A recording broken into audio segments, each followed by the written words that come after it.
ఏపీలో కర్నూలులో జరిగిన బస్సు ప్రమాదంలో 19 మంది అగ్నికి ఆహుతైన సంగతి తెలిసిందే.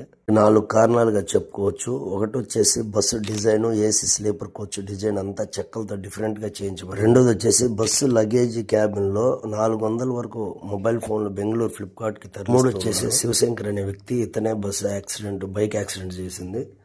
ఇతను వచ్చేసి బస్సు డ్రైవర్ లక్ష్మణ్. అయితే బైక్ రోడ్డు మీద పడి నల్లగా ఉండటంలో కనిపించలేదు. అందువల్ల ఆపితే వర్షం పడితే బస్సు స్కిడ్ అవుద్దని డైరెక్ట్ దాని మీద పంపించేసాను చెప్తున్నాడు. ఇతనే శివశంకర్. ఆ రోజు ఈవినింగ్ పెట్రోల్ పోయించుకోవడానికి వచ్చిన వ్యక్తి. చూడండి, చాలా అంటే నిర్లక్ష్యంగా ఉన్నాడు. మరి తాగిన మైకులో తెలియదు. చాలా కేర్లెస్గా బిహేవ్ చేస్తూ ఉన్నాడు. బస్సు అయితే మీరు చూస్తున్నారు, పూర్తి కాలిపోయింది. మరీ దారుణంగా ఉంది. అసలు ఒక చాపలాగా డీప్ ఫ్రై చేసినట్టు మొత్తం ఖాళీ, మొత్తం బూడిదైపోయింది. సో మొత్తానికైతే చాలా మంది ప్రాణాలు, జీవితాలు, వాళ్ళ ఆశలన్నీ కోల్పోయాము. చాలా అంటే చాలా తలుచుకుంటే బాధేస్తుంది.